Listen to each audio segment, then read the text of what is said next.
안녕하십니까. 이것이 신앙 고백이다 시리즈 7권 중에 세 번째 책 하이델베르크 교리 문답서 제27주일의 주제 유아세례입니다.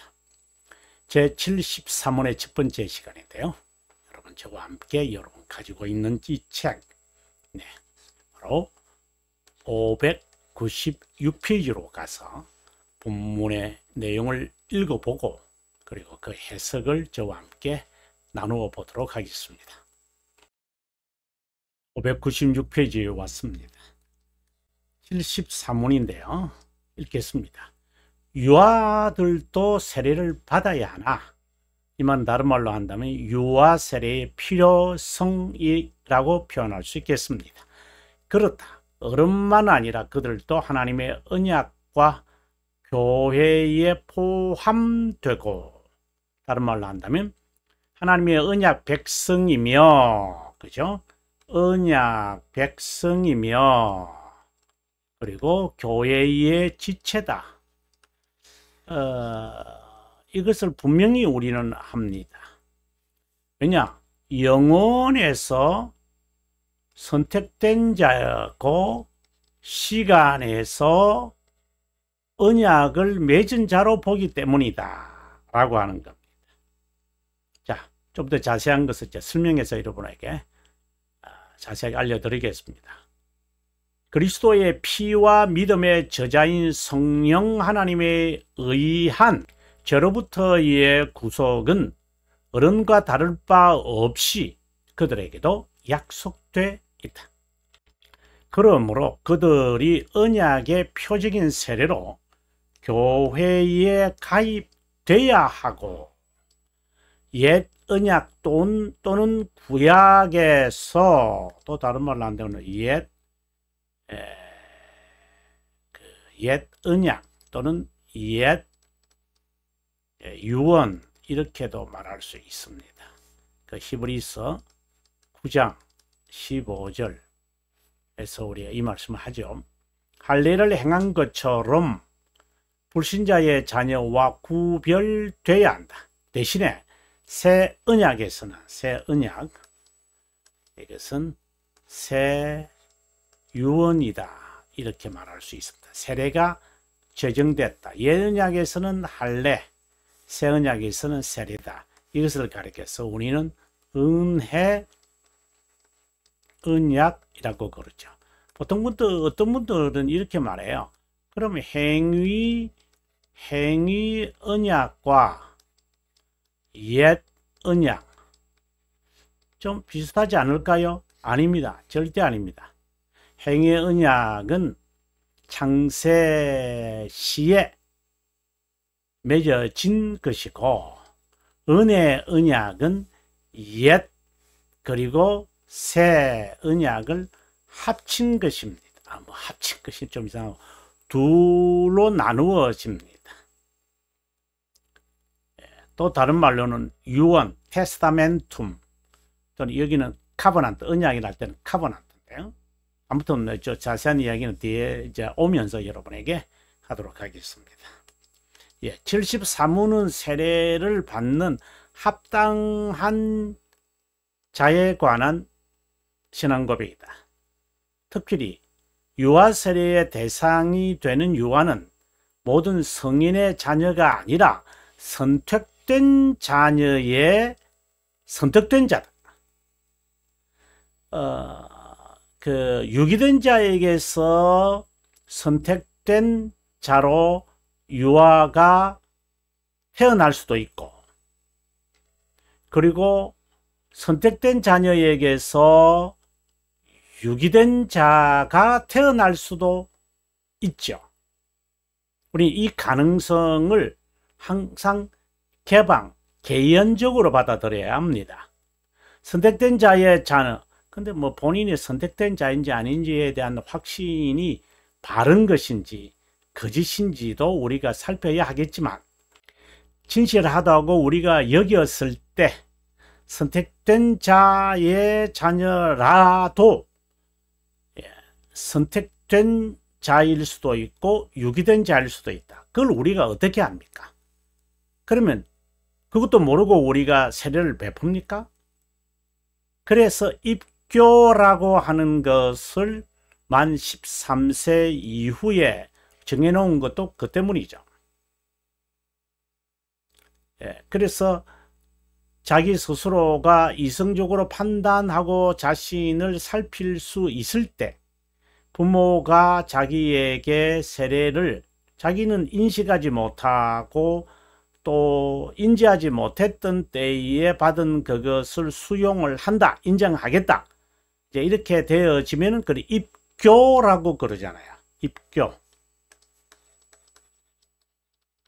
입교라고 해서 유아 세례를 자기가 이거는 교회에 들어오는 것을 말하죠. 입교라고 해서 그 유아 세례를 본인이 스스로 이제 인정한다.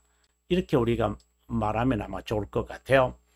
만일 하나님의 작정이 영혼에 있다는 것을 조금이라도 인식한다면 입에 구슬이 있어야 교회의 일원이 될 수 있고 구원을 받을 수 있다는 결의가 얼마나 무지한 주장인 줄을 쉽게 간취할 수 있다.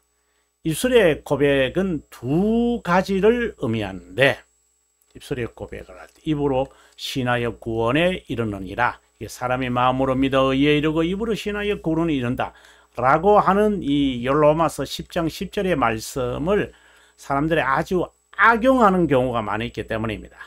여기서 마음으로 라는 것은 심정을 말하는 것이고요. 바로 심정의 믿음이 심겨진 것을 말합니다.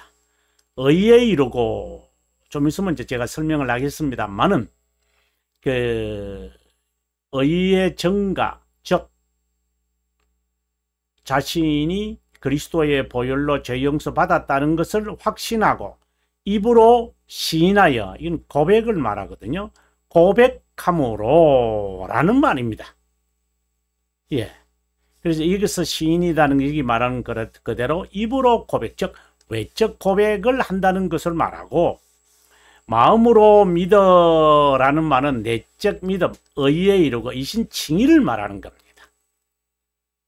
그래서 입술의 고백이라고 하는 이 말을 정말 문자적으로 받아들이는 사람들, 그리고 그것을 문자적인 거는 상관없이 의미적으로만 또 받아들이는 사람, 예를 들어서 이게 플러스 해가지고 30세 정도 돼야지 그들의 고백이 이성적으로 판단할 수 있는 거 아닌가? 그럼 한 30세라는 그리스도의 나이라든가 그리스도의 공생의 사역이라든가 아담이 뭐 30세쯤에 뭐 다윗이 왕이 될 때 30세였, 이제 이런 것을 추량해 가지고 30세 이후에 받는 세례가 참이고, 그래서 그 전에 받았던 그 세례라는 유아 세례 같은 거겠죠. 그 애나바프티스트, 다시 세례를 베풀어야 한다라고 하는 주리익에서 1523년에 이러한 일들이 이제 논쟁이 되어 가지고 이제 쩌빙글리 스위스 종교개혁자죠.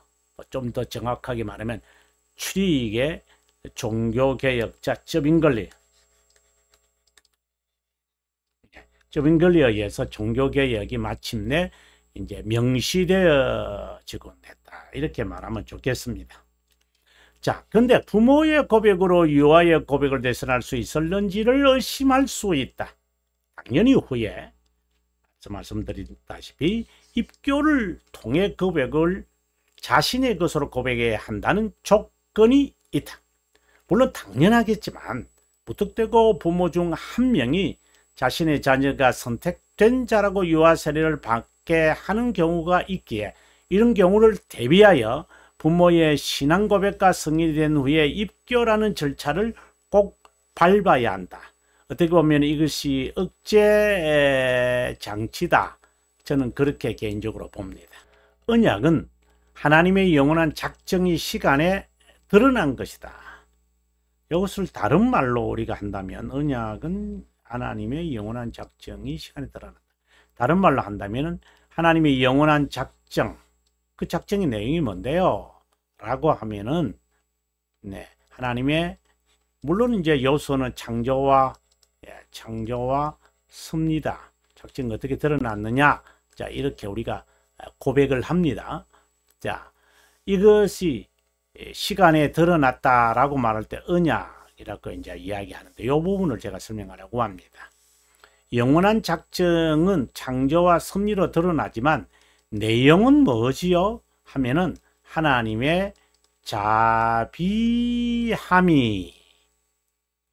선택된 자에게 베풀어지는 겁니다. 그래서 칼빈 선생은 자비함의 언약이다, 이렇게 이제 표현을 하게 됩니다. 이제 표현이 두 가지죠.